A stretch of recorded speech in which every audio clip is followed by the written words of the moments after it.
Welcome to Mogal collection Anjar અને રવિવાર બેનો બિગ મહાસેલ આવી ગયો છે। કોટ સેટમાં એક જ દિવસનો સેલ છે।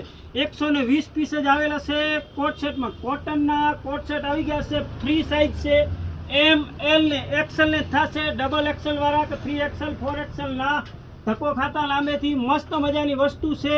એલ થી ડબલ એક્સેલ સુધીની સાઇઝ છે। ખાલી 200 જ રૂપિયા। મસ્ત મજાના કલર ચાર્ટ છે। બરોબર સાંભળી લેજો બેનો, ખાલી 200 200 ને 200। મોગલ કલેક્શન આવે ને એટલે સમજવાનું કે ફાયદો ફાયદો ને ફાયદો। કોટનના કોટ સેટ શોર્ટમાં આવી ગયા છે। મસ્ત મજાની પ્રિન્ટું છે। ખાલી 200 જ રૂપિયા। એક જ દિવસનો સ્ટોક છે। વહેલા તે પહેલા ફ્રી સાઇઝ આવેલી છે। એમ થી કરીને એક્સેલ સુધી થશે। મસ્ત મજાના કલર ચાર્ટ છે। કલર ચાર્ટ જોતા હો તમે। એક જ દિવસનો સેલ છે બેનો। મોગલ કલેક્શન આઈડીને વધુમાં વધુ શેર કરજો, ફોલો કરજો। મસ્ત મજાના કલર ચાર્ટ છે। કલર ચાર્ટ જોતા હો તમે ખાલી। એકદમ હેવી ને બ્રાન્ડેડ શોર્ટ કોટ સેટમાં ખાલી 200 200 ને 200। મોગલ કલેક્શન આઈડી વધુમાં વધુ શેર કરજો, ફોલો કરજો। આ વસ્તુ ઓનલાઈન નહીં કરવામાં આવે, ખાલી શોપ ઉપર જ મળશે। એક જ દિવસનો મહાસેલ આવી ગયો છે મોગલ કલેક્શન અંજારમાં। ખાલી 200 રૂપિયા, 200 ને 200। મસ્ત મજાનો નીચે પ્લાઝો આવશે। Welcome to Mogal collection Anjar.